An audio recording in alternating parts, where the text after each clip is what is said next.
का मेरे channel any time math science में। तो आज हम क्लास 10th की एक्सरसाइज 1.1 को सॉल्व कर रहे हैं। तो क्वेश्चन नंबर 1 अगर देखें हम, तो use Euclid's division algorithm to find HCF of. First question देख लेते हैं इसमें अपन। फर्स्ट क्वेश्चन अगर देखें तो 135 एंड 225 का HCF हमें फाइंड करना है। तो अगर इसको हम सॉल्व करें तो अकॉर्डिंग टू रूल्स हमें छोटे नंबर को एज ए डिवाइज़र यूज़ करना है और बड़े नंबर को एज ए डिविडेंड यूज़ करना है। तो अगर हम इसको देखें तो सबसे पहले हम डिवीज़न मेथड से इसको सॉल्व करते हैं, फिर यूक्लिड के डिवीज़न लेमा की फॉर्म में अरेंज करेंगे। तो 135 को डिवाइड करना है 225 से,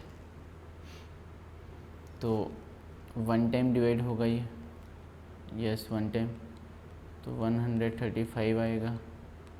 सब्ट्रैक्ट करेंगे तो 90 बचेगा। ओके तो इस केस में हमारा रिमाइंडर ज़ीरो नहीं आया है, तो हमें क्या करना पड़ेगा, ये जो रिमाइंडर है उसको हमारा न्यू डिवाइज़र बना देंगे और ये जो पुराना वाला जो डिवाइज़र है इसको हमें नया डिविडेंड बना देना पड़ेगा। तो 135 यहाँ पर आ जाएगा। अब फिर से 90 से डिवाइड करेंगे तो अगेन 1 टाइम ही डिवाइड होगा एंड 90, फिर से सब्ट्रैक्ट करेंगे तो ये आपका आएगा 45। अगेन रिमाइंडर ज़ीरो नहीं आया तो फिर से वही प्रोसेस को रिपीट करना है, तो 90 है वो हमारा डिविडेंड बन जाएगा। यस नाउ 2 टाइम एंड 90, अब हमारा रिमाइंडर ज़ीरो आ गया। तो इस केस में हमारा जो डिवाइज़र होगा, जिस केस में रिमाइंडर ज़ीरो आ जाता है उस केस में जो हमारा डिवाइज़र होगा वही हमारा HCF होगा। तो HCF यही होगा हमारा। मीन्स हम ये बोल सकते हैं कि HCF ऑफ 135 एंड 225 इज 45। अब अगर इसको हम यूक्लिड के डिवीज़न लेमा की फॉर्म में अरेंज करें, यूक्लिड के डिवीज़न लेमा की फॉर्म में अरेंज करें तो सबसे पहला अरेंजमेंट तो हमें इधर करना पड़ेगा, इस वाले डिवीज़न को लिखना है हमें। तो इस रेड वाले को मैं रेड से लिख रहा हूँ, देखो। तो 2 to 5 equal to 135 multi 1 plus 90। फिर दूसरा डिवीज़न हमें इसको लिखना है, ये जो मैं ब्लू पेन से लिख रहा हूँ। तो क्या आ जाएगा 135 equal to 90 multi 1 plus 45, yes. और तीसरा डिवीज़न ये जो मैं ब्लैक से कर रहा हूँ, ये वाला लिखेंगे तो कितना आ जाएगा 90 इक्वल्स टू 45 मल्टी 2 प्लस 0। तो इस केस में ये जो हमारा डिवाइज़र है 45, यही हमारा रिक्वायर्ड HCF होगा। ओके तो हमने यहाँ पर फर्स्ट क्वेश्चन सॉल्व कर लिया है। ओके नाउ फर्स्ट क्वेश्चन के सेकंड पार्ट की ओर बढ़ते हैं। तो यहाँ पर भी हमें वही छोटे नंबर को डिवाइज़र लेना और बड़े नंबर को डिविडेंड लेना है। तो 196 को हमने एज ए डिवाइज़र लिया है और 38220 को डिविडेंड दिए। तो अब अगर हम 196 से डिवाइड करें तो ये 195 टाइम सीधा जाएगा और ये 38220 सीधा आ जाएगा और सब्ट्रैक्ट करने पर यहाँ पर 0 होगा। तो ये क्वेश्चन तो पहले ही स्टेप में सॉल्व हो चुका है, ये क्वेश्चन हमारा पहले ही स्टेप में सॉल्व हो चुका है। तो इसको अगर हम यहाँ पर हम रिक्वायर्ड HCF देखें तो 196 ही आएगा, 196 ही हमारा HCF होगा। और इसको अगर यूक्लिड के डिवीज़न लेमा के फॉर्म में लिखे तो 38220 इक्वल टू 196 मल्टी 195 प्लस 0। तो इस केस में हमारा 196 है वो हमारा HCF होगा। चलो अब हम थर्ड क्वेश्चन की ओर बढ़े। इसी का थर्ड क्वेश्चन, फर्स्ट के थर्ड को अगर हम ध्यान से देखें तो अगेन हमें क्या करना है, देखो छोटे नंबर को डिवाइज़र लेना है, तो इस बार 255 हमारा डिवाइज़र होगा और जो बड़ा नंबर है 867 वो हमारा डिविडेंड होगा। तो 255 से डिवाइड करें तो 3 टाइम्स डिवाइड होगा ये, और कितना आएगा 765। सब्ट्रैक्ट करेंगे तो 102 आ जाएगा। अगेन रिमाइंडर 0 तो आया नहीं, फिर से प्रोसेस रिपीट करनी पड़ेगी, तो 255 आ जाएगा और 102 से 2 टाइम डिवाइड होगा ये, और ये आ जाएगा 204। नाउ अगर हम सब्ट्रैक्ट करें इसको तो बचेगा यहाँ पर 51 और इधर अगेन 102, और फिर 51 से तो ये 2 टाइम जाएगा और 102 आ जाएगा, और सब्ट्रैक्ट करने पर अगेन 0 आ गया। तो 51 हमारा रिक्वायर्ड क्या हो जाएगा, HCF हो जाएगा। तो इसको अगर हम यूक्लिड के डिवीज़न लेमा के फॉर्म में लिखें तो पहली स्टेप हमारी ये वाली होगी, इसको लिखना पड़ेगा हमें, तो इसको इधर लिख रहा हूँ मैं। तो कैसे लिखेंगे, 867 इक्वल टू 255 मल्टी 3 प्लस 102। ये पहली स्टेप है। थोड़ा सा इसको प्रॉपर वे में हम लिख देते हैं। थोड़ा सा प्रॉपर वे में अगर हम लिखें तो ये हो जाएगा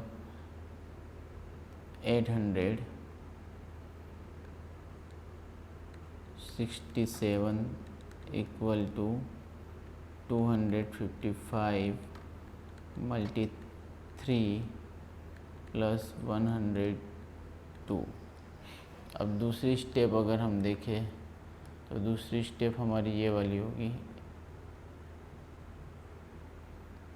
ये जो ब्लू कलर का पेन है इसको मैं अगर लिखने जाऊँ तो ये स्टेप होगी 255 equal to 102 multi 2 plus 51।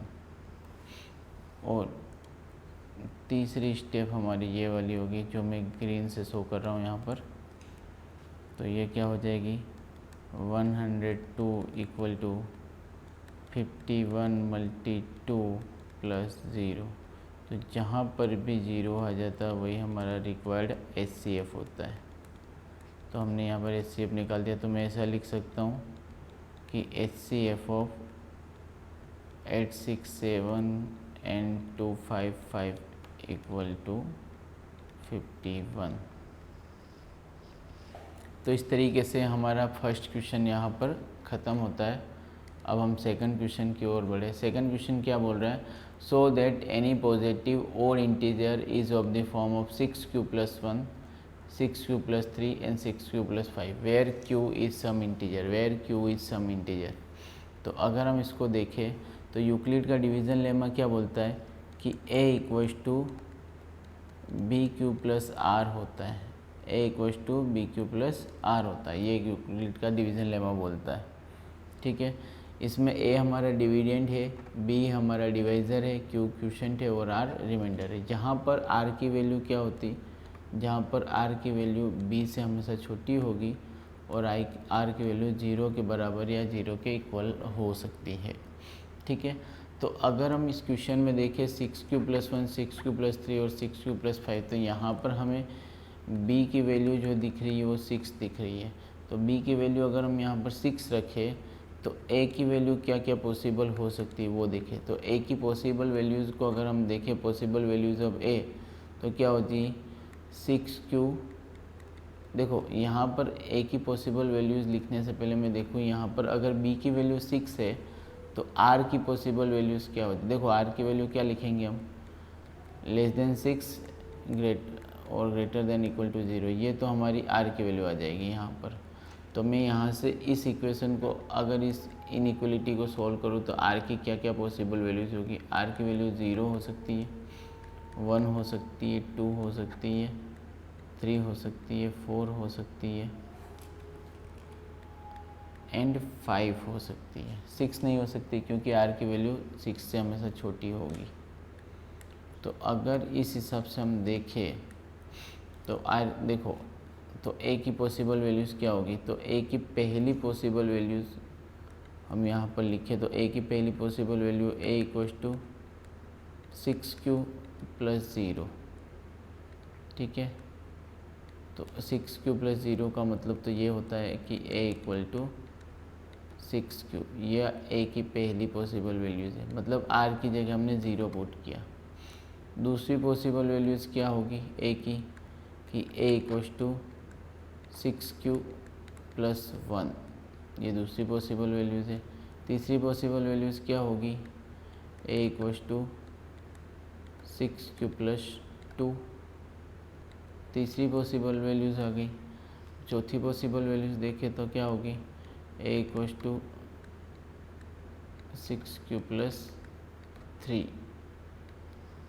Next possible values क्या होगी, हम r की वैल्यू को रिप्लेस करते हुए जा रहे हैं। तो next possible values a equals to 6q + 4 और उसके नेक्स्ट पॉसिबल वैल्यूज़ क्या हो जाएगी a equals to 6q + 5।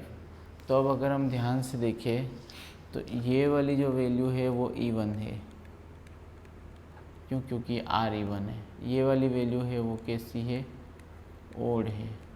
Again ये वाली वैल्यू कैसी है, इवन है। अगेन ये वाली वैल्यू कैसी है, ओड है।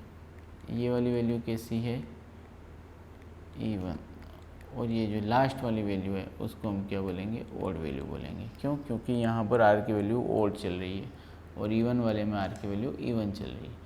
लेकिन हमें क्या शो करना है, so that any positive odd integer, कि हमें क्या करना है, ओड इंटीजर देखना है। तो ओड इंटीजर की फॉर्म्स को अगर हम देखें तो कौन कौन सी फॉर्म है ओड इंटीजर की, एक तो ये वाली फॉर्म है, एक ये वाली फॉर्म है और एक ये वाली फॉर्म है। अगर इन तीनों फॉर्म को देखें तो यहाँ पर तीनों फॉर्म में एक्सप्रेशन क्या क्या आ रहे हैं वो अगर हम ध्यान से देखें तो देखो, तो पहला एक्सप्रेशन तो a आ रहा है कि a इक्वल्स टू 6q + 1 आ रहा है। दूसरा एक्सप्रेशन क्या आ रहा है, a इक्वल्स टू 6q + 3 आ रहा है। और तीसरा एक्सप्रेशन क्या आ रहा है, a इक्वल्स टू 6q + 5। तो ये तीनों एक्सप्रेशन ओड इंटीजर के लिए है, पॉजिटिव ओड इंटीजर के लिए। तो और हमें यही तो शो करना था। देखो 6 + 1 6q + 1 6q + 3 और 6q + 5, ये तीनों चीज़ें शो करनी थी और ये एज इट इज़ तीनों चीज़ें हमारी इस इक्वेशन में या इस सॉल्यूशन में शो हो रही है। तो इस तरीके से हमने यहाँ पर ये शो कर दिया है या वेरीफाई कर दिया है, ठीक है। चले अब हम नेक्स्ट क्वेश्चन की ओर बढ़ें। तो नेक्स्ट क्वेश्चन क्या बोल रहा है, an army contingent of 616 member is to march behind an army band of 32 members in a parade. Two groups to be marched in same number of column. What is the maximum number of column? What is the maximum number of column in which they can march? तो कुछ भी नहीं करना है, हमें HCF find करना है। अगर हमें HCF पता चल जाएगा तो हमें वो कॉलम भी मैक्सिमम नंबर ऑफ कॉलम्स पता चल जाएगा जिसमें वो मार्च करना चाहते हैं। तो मैं वही दो नंबर हमें पता है, एक नंबर 32 है और दूसरा नंबर 616 है, 616, ठीक है। तो कुछ भी नहीं करना, हमें डिवीज़न कर देना है।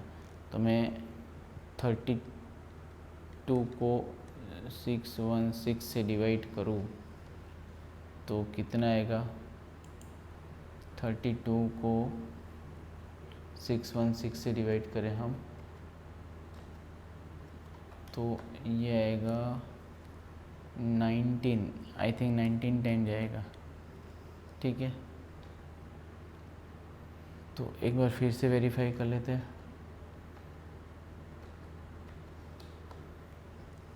तो अगर हम 19 टाइम डिवाइड करें तो ये आ जाएगा हमारा 608, ये आ गया हमारा 608।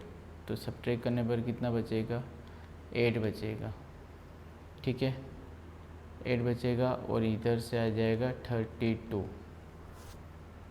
तो अगर हम इसको देखें तो ये 4 टाइम डिवाइड होगा और इधर 32 आ जाएगा, सब्ट्रैक्ट करने पर 0 आ गया। और जैसे ही 0 आ गया तो 8 हमारा ये जो है हमारा रिक्वायर्ड HCF है।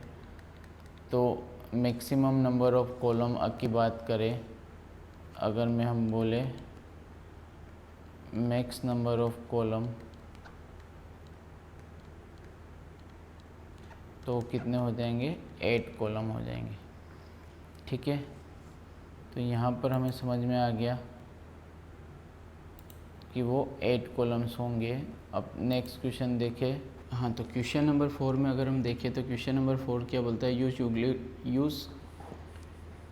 Euclid's division lemma to show that the square of any positive integer is either of the form 3m and 3m+1। या तो 3m होना चाहिए या 3m+1 की फॉर्म का ही होना चाहिए, ठीक है। तो चलो सॉल्व करते हैं इसको। तो सबसे पहले तो यहाँ पर 3m और 3m+1 से हमें b की वैल्यू 3 नज़र आती है। तो अगर हम यहाँ पर b की वैल्यू देखें तो b = 3। चलो b अगर 3 है तो इससे हमें r की वैल्यू भी पता चल जाएगी। तो r की वैल्यू 3 से छोटी होगी और 0 के इक्वल या उससे बड़ी होगी। तो यहाँ पर r की 3 वैल्यू पॉसिबल हो नज़र आती है हमें, एक तो 0, एक 1 और एक 2। तो ये तीनों वैल्यू r की हो सकती है। तो चलो अगर हम r की वैल्यू पहली वैल्यू उठाते हैं फॉर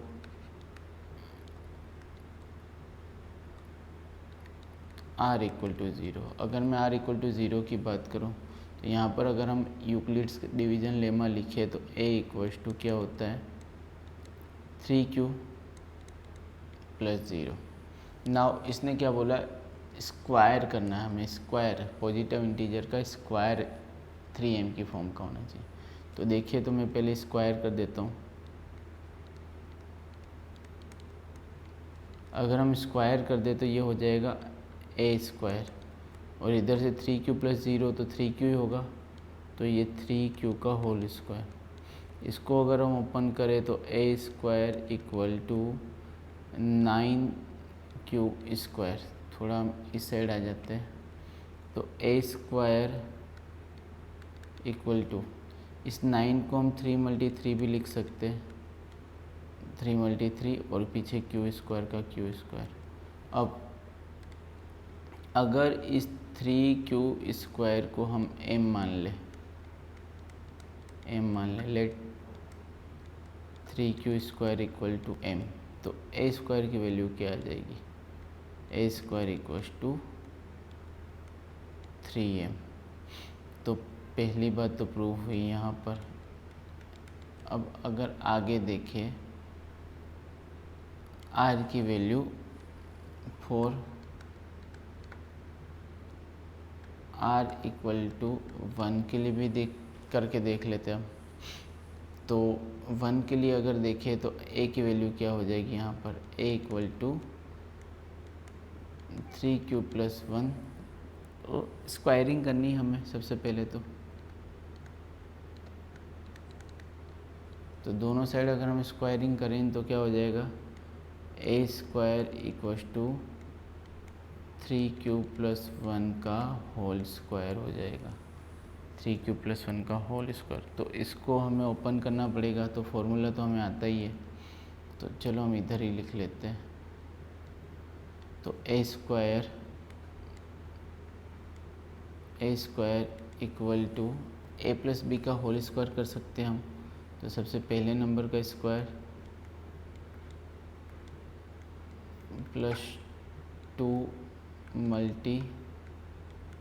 3q × 1 + 1 का स्क्वायर, ठीक है, यहाँ तक ठीक है।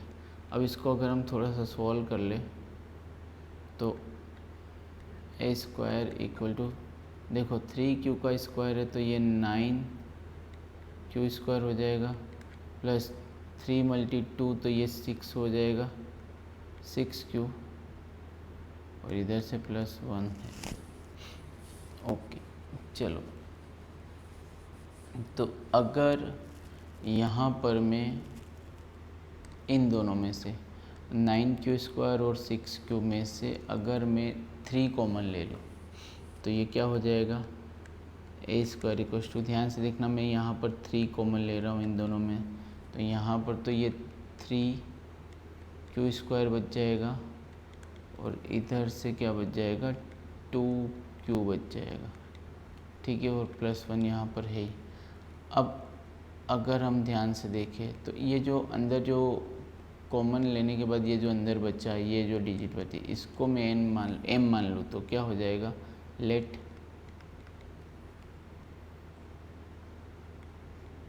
3q² + 2q equal to m। अगर इसको m मान लूँ तो क्या हो जाएगा ये, तो a² क्या हो जाएगा, a² equal to 3m + 1, a² equal to 3m + 1। तो देखो इक्वेशन नंबर 2 से भी जो क्वेश्चन में बोला गया वो बात प्रूव होती है, इक्वेशन नंबर 1 से भी होती है, 2 से भी होती है। अब अगर हम बात करें r = 2 के लिए, तो चलो यहाँ पर थोड़ी नीचे जगह बची, वहाँ पर ही सोल्व कर लेते हैं। तो 4r = 2, तो कुछ भी नहीं, यूक्लिड का डिवीज़न लेमा लिखना पड़ेगा, a = 3q + 2। आगे क्या करना है, स्क्वायरिंग करनी, स्क्वायरिंग बोथ साइड, ठीक है। आप लोग जब भी लिखे तब स्क्वायरिंग बोथ साइड करना, मैं खाली आपको समझाने के लिए लिख रहा हूँ।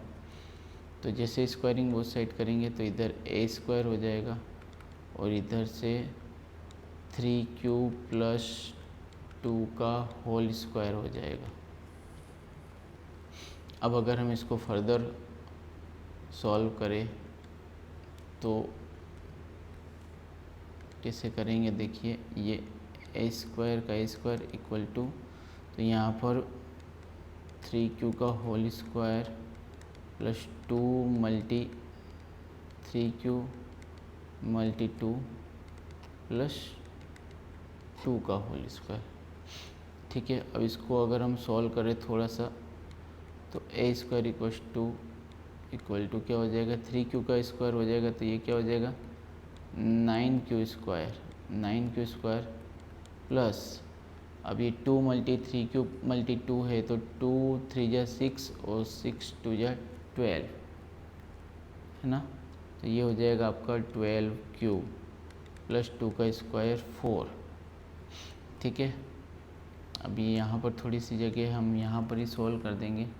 तो देखिए हम यहाँ पर अब इसको सॉल्व करके देखें तो सबसे पहले हमने क्या किया, a² इक्वल टू, देखो इसको पूरे को सॉल्व किया, 9q² + 12q + 4 आया। फिर अब हम इसको थोड़ा सा अरेंज कर रहे हैं, तो क्या हो जाएगा, 9q² + 12q, इस 4 को मैं 3 + 1 लिखने की कोशिश कर रहा हूँ। ये जो लास्ट वाला 4 है ना, इसको मैं 3 + 1 लिखने की कोशिश।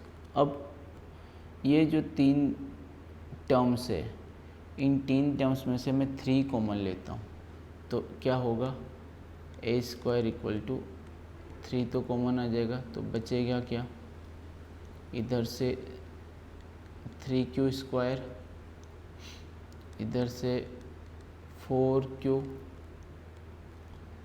और इधर से 3 तो पूरा कॉमन आ गया, तो 1, ठीक है, और +1 पीछे बच गया।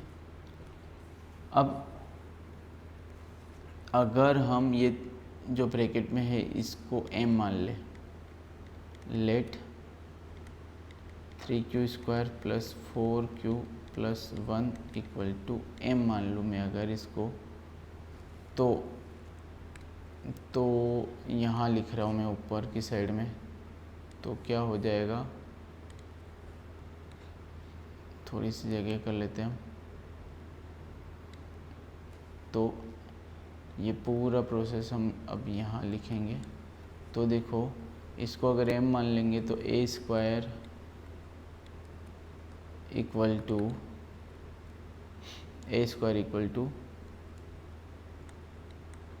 3m + 1, और इसको हम बोल सकते हैं इक्वेशन नंबर 3। तो इक्वेशन नंबर 1, इक्वेशन नंबर 2 और इक्वेशन नंबर 3 से हम ये शो कर पा रहे हैं कि किसी भी नंबर का जो स्क्वायर होता है, पॉजिटिव इंटीजर का स्क्वायर, वो या तो 3m की फॉर्म का होगा या 3m+1 की फॉर्म का होगा। तो यहाँ हमने इस तरीके से इस क्वेश्चन को प्रूव कर दिया है, बहुत इजी तरीके से प्रूव किया है। चलो अब हम नेक्स्ट क्वेश्चन की ओर बढ़े। तो नेक्स्ट क्वेश्चन क्या बोलता है, use Euclid's division lemma to show that the cube of any positive integer is of the form of 9m 9m+1 और 9m+8। अब क्यूब की बारी आ गई है, ठीक है। तो है तो बहुत इजी, ठीक है। तो करना क्या है, देखो, तो सबसे पहले किसी भी नंबर का क्यूब की बात हो रही, किसी भी नंबर का क्यूब होता है ना, वो 9m या 9m+1 या 9m+8 की फॉर्म का ही होता है, ठीक है।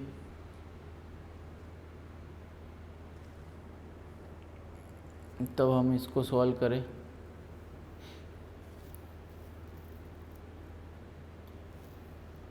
तो यहाँ पर हमें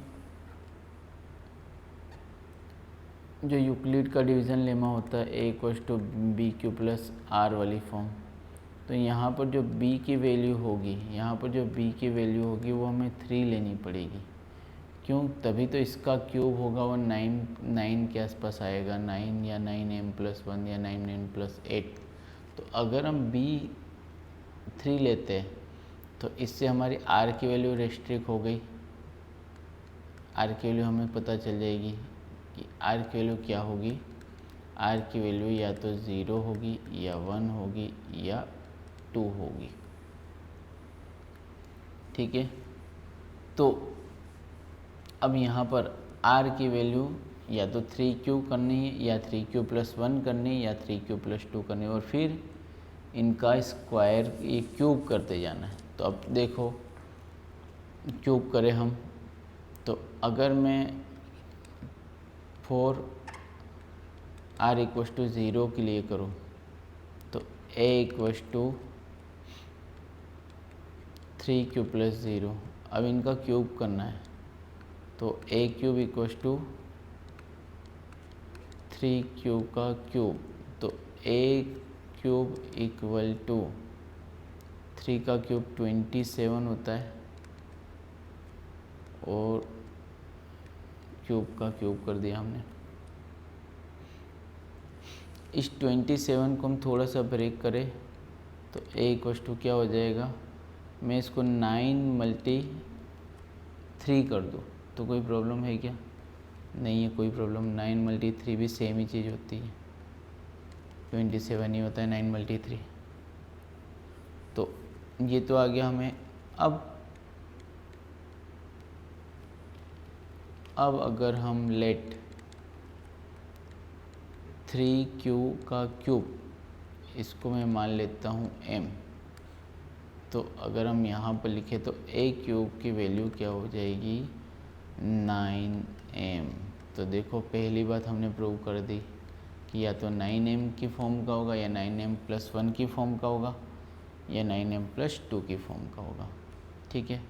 अब दूसरी बात, फॉर r=1 के लिए अगर देखूँ मैं, तो a=3q+1 का स्क्वायर नहीं, क्यूब करना है हमें, क्यूब नहीं अभी, ठीक है। तो अब हमें क्या करना है, क्यूब करना है, बोथ साइड, दोनों साइड क्यूब करना है। तो क्या हो जाएगा, a³ 3q+1 का क्यूब। तो फॉर्मूला आप लोगों को क्यूब का आना चाहिए, अगर नहीं आता है तो आप लोग ये क्वेश्चन नहीं कर पाएंगे। तो देखिए मैं यहाँ पर लिख देता हूँ,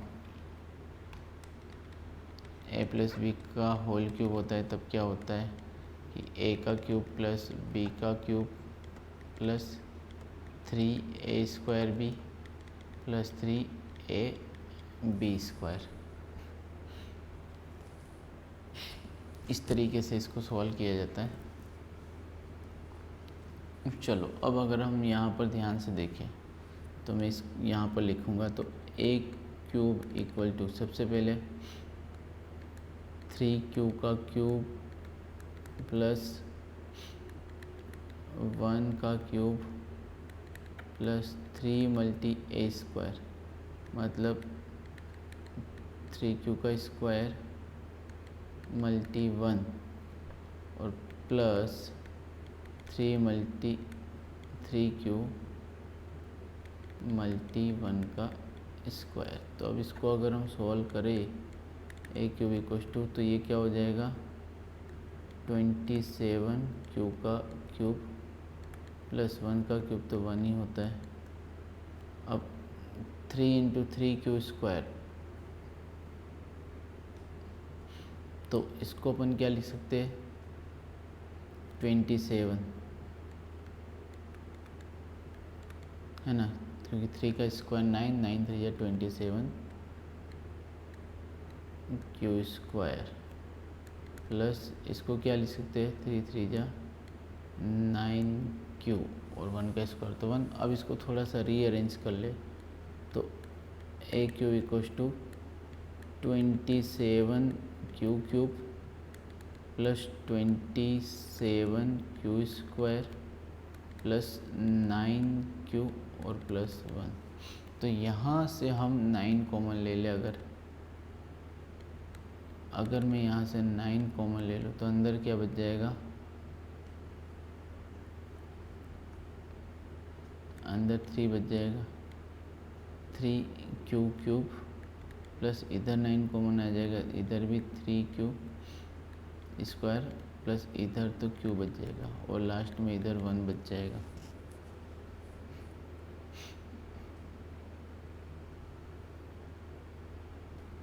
ठीक है, तो यहाँ पर हमें इतना समझ में आ गया। तो अब इस पूरे अंदर वाले पार्ट को अगर हम m मान लें तो let 3q³ plus 3q² plus q equal to हम क्या मान ले m मान ले। तो यहाँ लिख रहा हूँ मैं, तो ये a³ क्या हो जाएगा, a³ इक्वल्स टू 9m+1 की फॉर्म में आ जाएगा।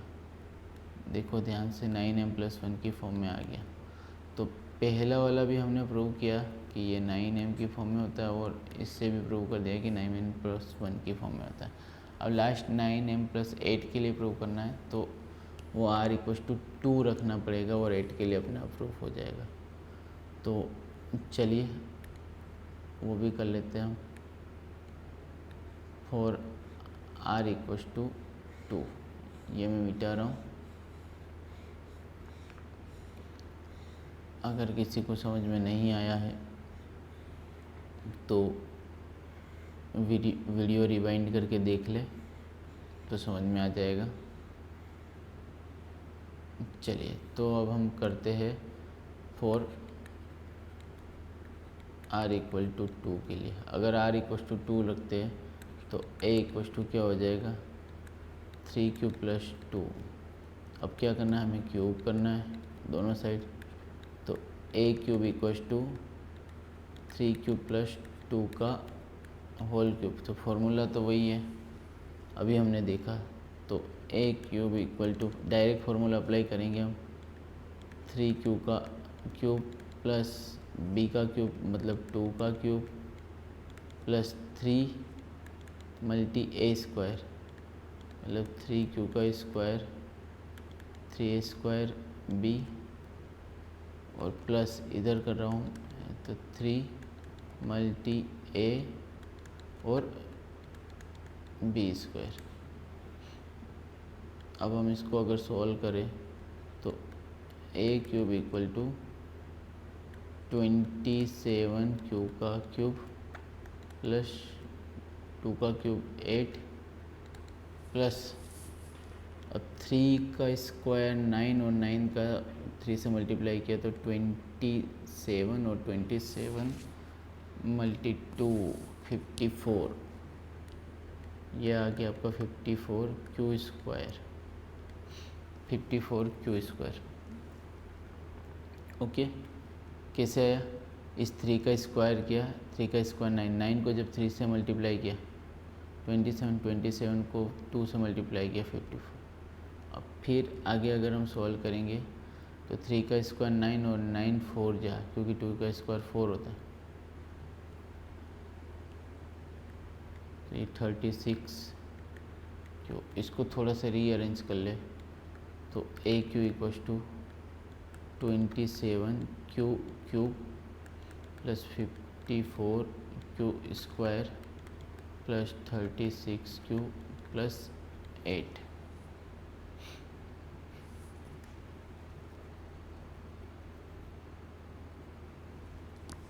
यहाँ से अगर हम 9 कॉमन ले लें तो a cube equals to 9 multi इधर से 3 क्यूब हो जाएगा, इधर से यहाँ से 6 क्यू स्क्वायर हो जाएगा और 36, तो इधर से 4 क्यू आ जाएगा और इधर से प्लस 8 बचेगा। अब अगर हम इस पूरे को m मान लें, let 3 q cube plus 6 q square plus 4 q equal to m, तो ये a क्यूब क्या आ जाएगा 9m प्लस 8।